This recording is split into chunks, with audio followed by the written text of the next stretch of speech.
from when the NFTs were the hype of the last cycle, we rode it all the way down to the bear market. In the bear market, we lost probably more than 50% of the people we used to hang out with. The return on investment, aka your time, was no longer there. So a lot of people Mhm. just were like, "Hey, I'll be back when there's more money." There's other people who really found it to be passionate about it, and through the bear market build themselves, to be significant components of the ecosystem. Like L has become somebody that everybody knows in Cardano. He's a great dude, hilarious, very transparent. He's a one of a kind, and I met him in real life several times now in Vegas, Paris, Dubai. I talk to him often. He's an all-around great guy, but the dynamic of the space just shifts. It's very, I don't even know what to call it, man. Like one day you could be, their savior, and the person who is revered highly, and then Giving all the alpha and everything. yeah, and then the next week you're like the enemy because of some microcosm conflict that you had with some person, and then everybody hops on the boat. You know what it is, the dynamics of social environments. So, Mhm. but I think that like the biggest component that I see as a true driver of the sentiment in the space is financially. When Bitcoin was at $17,000, everybody was down bad thinking we were going to zero. And there was like, I was hosting spaces. I hosted spaces every single day for 2 years pretty much. And during those times we only had, our 30 people in there, the diehards, where we all over leveraged. Maybe. And that's what we were all holding on to our bags. But I think some of us also, found passion in it. And they're like, no, Mhm. there's got to be something to this, right? And we stuck to it. And now, we host spaces with 10 times more of that, and sometimes amazing spaces that, becomes cross chain, and it's not just about Cardano and this and that. But financially, I think the financial gain is the driver, and wherever the money is at is where people go. So if that's what you want to do, that's definitely a facet of it. Be a trader, NFT minter, flipper.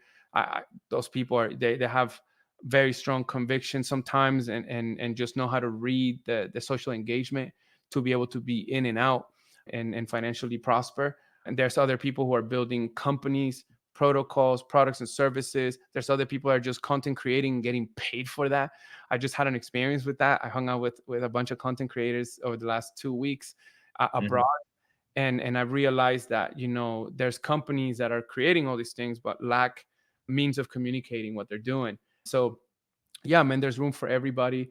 And ultimately just make sure that you don't make it personal, because at the end of the day, like, everybody's trying to find their way. If you're going to scrutinize products and companies or whatnot, scrutinize them for their potential to succeed, if they have the ingredients to succeed, and what might look like it's not going to succeed. But just keep it on that level rather than like going all the way personal, and keep it 100 for sure. 100%. And it's so funny because over the last couple of years, like the narrative going to like the financial incentives as the liquidity was leaving like the markets, the narrative absolutely changed. It used to be that, we're all about, technology and community and all of that stuff.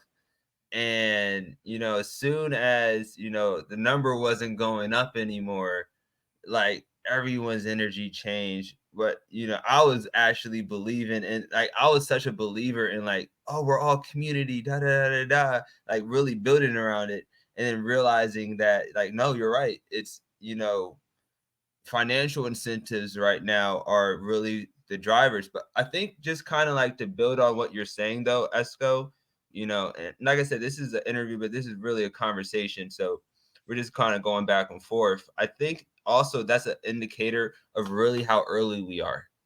I really think that we forget that, like Bitcoin's not even adopted yet globally. You know what I mean? And we're talking about like programmable smart contracts, NFT pins, and things like that. And so when it comes to like really having ingrained community, really understanding what utilities are that are going to build and benefit people, we're still kind of learning those in real time because like even the masses haven't even arrived yet. You know what I'm saying? And kind of going off of, you mentioned L earlier and what L has, evolved into and within the community. I remember, I'll never forget this day. I remember being in a space with L, and L was like, he was super down. He kind of posted on it today. And like he was like, I don't know if I can even do this. And I was like, nah, you just gotta keep going. You gotta keep going. But he's one of those special people who've really kind of like stuck it out and kind of, pushed through.